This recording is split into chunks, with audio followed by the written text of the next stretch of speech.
Commodity समाचार सिर्फ profit बनाने वाली मशीन नहीं है, बल्कि आपको बड़े नुकसान से भी बचाता है।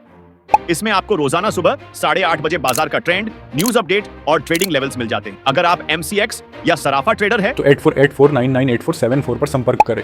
नए अमेरिकी राष्ट्रपति डोनाल्ड ट्रंप का लक्ष्य डॉलर का राज और वर्चस्व बढ़ाना है। इस नीति से जहां डॉलर में बढ़त आ रही है, वहीं इसका दबाव सोने चांदी की कीमतों को झेलना पड़ रहा है। ब्रिक्स देशों को धमकाना हो या टैरिफ लगाने का कदम, बहुत आक्रामक अंदाज इन दिनों कीमती धातुओं के लिए ठीक नहीं है।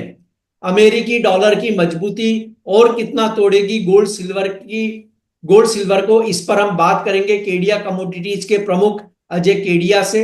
मेरा नाम है कमल शर्मा। अजय जी, आपका स्वागत है मोलतोल इंडिया में। नमस्कार कमल जी। नमस्कार अजय जी। अजय जी, डोनाल्ड ट्रंप के कुर्सी संभालने से पहले जिस तरह बयान आ रहे हैं, ट्वीट आ रहे हैं, डॉलर मजबूत हो रहा है, क्या यह सोना चांदी की कीमतों के लिए कितना तकलीफदेह होगा? देखिए, खाली हम डॉलर की अगर बात करें तो एक कोरिलेशन डेफिनेटली होता है। हम जानते हैं कि डॉलर में तेजी आती है तो सोने चांदी में गिरावट आती है, लेकिन इसके अलावा भी काफी फैक्टर्स हैं जो सोने और चांदी को पिछले 2-3 सालों से सपोर्ट कर रहा है। उदाहरण के तौर पे 2025 में रिसेशन की बातें हो रही है कि रिसेशन आ सकता है, हिट कर सकता है, तब भी सोने में तेजी मिलती है। वहीं सोने और चांदी में जो नया चीज देखी गई है पिछले 2 साल में, वो है फाइनेंशियल प्लेयर्स की एंट्री। आज तक हम इंडिया में सोने और चांदी को बाय कभी नहीं करते थे, हम कंज्यूम करते थे। मतलब उसमें हम इन्वेस्टमेंट के तौर पे कभी देखा ही नहीं जाता था, खाली कंजम्पशन के पॉइंट ऑफ व्यू से देखा जाता। बट ETF के अंदर अगर आप देखोगे तो ये साल और पिछले साल में जबरदस्त ग्लोबली इन्वेस्टमेंट बढ़ा है। इसके अलावा हमने नो डाउट ब्रिक्स के ऊपर 100% टैरिफ की बातें कही है, लेकिन आप ये समझ के चलिए कि जो इंटरनल फंडामेंटल है डॉलर का, वो कहीं ना कहीं सेक हुआ है। हमने देखा कि सारी करेंसी, चाहे आप आज हम ईरान से ट्रेड करते बिना डॉलर के हो रहा है, वैसे ही रशिया से वॉटरस्ट्रो अकाउंट के थ्रू हो रहा है, तो कहीं ना कहीं खटाई में है। तो डोनाल्ड ट्रंप अपनी तरफ से पूरे एफर्ट्स लेगा डॉलर का वर्चस्व बनाने में। लेकिन अगर आपको ध्यान हो तो पिछले महीने जिम रॉजर का एक स्टेटमेंट भी आया था, जहां पे बताया जाता है कि डोनाल्ड ट्रंप की जो पॉलिसी है टैरिफ को लेकर, ये कहीं ना कहीं ग्लोबल मार्केट में इन्फ्लेशन बढ़ा कर देगा और साथ में डॉलर पे दबाव लेके आएगा जो 90 तक जा सकता है। तो एज ऑफ नाउ कुछ बोलना बहुत ही डिफिकल्ट है, बट ये जरूर है कि डोनाल्ड ट्रंप एग्रेसिव नेचर के लिए जाना जाता है और कहीं ना कहीं डॉलर को सपोर्ट करने की कोशिश करेगा। डेली चार्ट पे डॉलर इंडेक्स 200 मूविंग एवरेज के ऊपर आ भी चुका है, तो हो सकता है थोड़ा बहुत सपोर्ट मिले, बट इसका ज्यादा नेगेटिव मुझे गोल्ड में नहीं लगता, बिकॉज अदर फैक्टर है जो गोल्ड सिल्वर को सपोर्ट करते हुए दिखेंगे। कमोडिटी समाचार सिर्फ प्रॉफिट बनाने वाली मशीन नहीं है, बल्कि आपको बड़े नुकसान से भी बचाता है। इसमें आपको रोजाना सुबह 8:30 बजे बाजार का ट्रेंड, न्यूज अपडेट और ट्रेडिंग लेवल्स मिल जाते हैं। अगर आप MCX या सराफा ट्रेडर है तो 8484998474 पर संपर्क करें। डोनाल्ड ट्रंप जो है अपने एग्रेसिव मूड के लिए जाने जाते हैं, तो ऐसे में क्या क्रिप्टो करेंसी और अमेरिकी डॉलर ही राज करेगा और सोने चांदी पीछे हट जाएंगे? देखिए, डेफिनेटली हम बोलते हैं बारिश के समय में मेंढक ज्यादा उछलते हैं, तो हम बोल सकते हैं कि देखिए असेट क्लास तो काफी है, इक्विटी, कमोडिटी, करेंसी, लेकिन क्रिप्टो एक तरह की करेंसी नहीं है, ये एक तरह का नया असेट क्लास है और ये जाना जाता है अपनी वॉलिटिलिटी के लिए।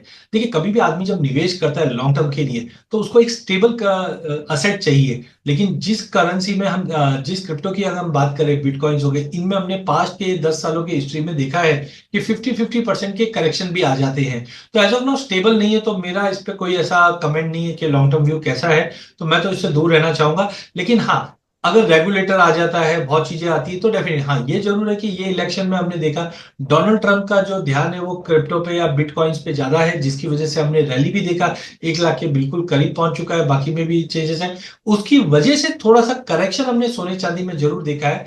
बट एक तरह से आप ये मान के चलिए पिछले 2 सालों में या पिछले 1 साल में $1700 वाला गोल्ड $2800 हो जाता है, तो वैसे भी एक करेक्शन का तो एक पात्र बन ही जाता है। तो जो करेक्शन आया है वो मुझे लगता है कि इनहेरेंट जो तेजी आई थी उसकी वजह से प्रैक्टिकल पुल बैक है। क्रिप्टो अपनी जगह पे सही है, गोल्ड सिल्वर अपनी जगह पे सही है। मुझे अभी भी लगता है कि गोल्ड सिल्वर में अभी भी जिस्ट बाकी 2025 के फर्स्ट हाफ पे जो फैक्टर्स हमने डिस्कस किए, रिसेशन है, डी डॉलराइजेशन है, ETF की बाइंग है, तो ये सब मुझे लगता है अभी भी गोल्ड सिल्वर एक प्रमुख दावेदार रहेगा इन्वेस्टमेंट के लिए। तो अजय जी, क्या आप क्या मानते हैं कि सोना चांदी नीचे में कहां तक जा सकते हैं और कहां एक फ्रेश बाइंग करनी चाहिए? देखिए कंसर्न तो सब जगह लगा हुआ है, इतनी बड़ी रैली के बाद कब टूटेगा ये सब सोच भी रहे। नवंबर मंथ में चांदी में जहां हमने 13% का बड़ा फॉल देखा, वहीं इंटरनेशनल में गोल्ड में $250 की गिरावट भी दिखी है।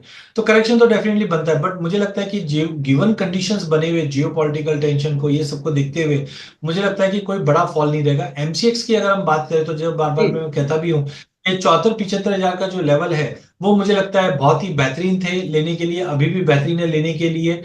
जो इंटरनेशनल में करीबन $2590 से $2600 का सपोर्ट है, इसके नीचे मुझे $2500 के नीचे सस्टेनेबल नहीं लगता है।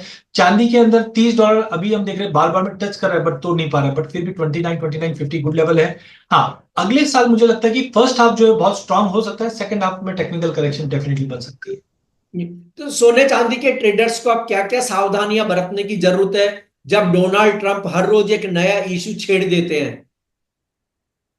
देखिए डोनाल्ड ट्रंप तो जाना ही जाते हैं उनके ट्वीट के लिए, और हम जानते हैं पिछली बार जब ट्वीट ही बैन कर दिया गया था उसके बाद ही एक हारने का कारण हम बोल सकते हैं। लेकिन इस बार बताया जा रहा है कि इलन मस्क के साथ मिलकर वो ट्विटर को ही खरीद लिया गया है। तो इस बार आप ये मान के चलिए कि ट्विटर की बौछारें तो काफी रहेगी। और हम देख रहे हैं अभी ऑफिस में आई नहीं है, उसके बावजूद हम देख रहे हैं कि रोज कोई ना कोई अपडेट्स आ रहे हैं, तो आप मान के चलिए कि वॉलिटिलिटी तो रहेगी। तो पहला चीज है अगला, अपने आप को इक्विप करने के लिए अगले साल 5-7 चीजें जिन पे आपको ध्यान देना है। सबसे पहले डेफिनेटली डोनाल्ड ट्रंप की ट्वीट जो आपको इंपॉर्टेंट देगा, डॉलर इंडेक्स का मूव, बिकॉज सितंबर से अभी तक डॉलर ने बहुत ही अच्छा शानदार 7-7.5% का जंप दिखाया है, बट आगे क्या रहेगा वो इंपॉर्टेंट रहेगा। इसके अलावा यूएस का डेट क्राइसिस काफी इंपॉर्टेंट है क्योंकि वो बैलोनिंग स्पीड से बढ़ रहा है, वहां पे कुछ कंसर्न रहेगा, तो ये सोने चांदी के लिए बहुत ही सपोर्टिव रहेगा। इसके बाद सेंट्रल बैंक की पॉलिसी, क्योंकि फेड ने अपने इंटरेस्ट रेट कटौती में थोड़ा सा रवैया स्लो डाउन किया है, लेकिन आप BOE, bank of England, ECB और चाइना देखेंगे तो एग्रेसिव रेट कट है। तो इन 4-5 चीजों पे आपको ध्यान रखना है। लास्ट अगर हम देखें तो गोल्ड सिल्वर रेशियो पे नजर रखिए, क्योंकि ये अगर 90 के ऊपर नहीं गया और यहां से करेक्शन लेता है तो मुझे लगता है सोने के मुकाबले चांदी ज्यादा आउट परफॉर्मिंग करते हुए दिखाई देगी अगले टर्म में, क्योंकि इकोनॉमिकल एक्टिविटी भी धीरे धीरे बढ़ रही है। जी अजय जी, आपका कोई डिस्क्लेमर? देखिए कमल जी, जो भी हमने आज कमोडिटी पे डिस्कशन किया उसमें मेरी पर्सनल डेरिवेटिव मार्केट में कोई पोजीशन नहीं है। फिजिकल तो देखिए सोना चांदी सभी को पसंद आता है, हाँ मेरे क्लाइंटों की पोजीशन डेरिवेटिव मार्केट में भी हो सकती है, फिजिकल में भी हो सकती है। दर्शकों से अनुरोध है कि वे अपनी टिप्पणी करें कि उन्हें यह कार्यक्रम कैसा लगा। शुक्रिया अजय जी, आपका धन्यवाद।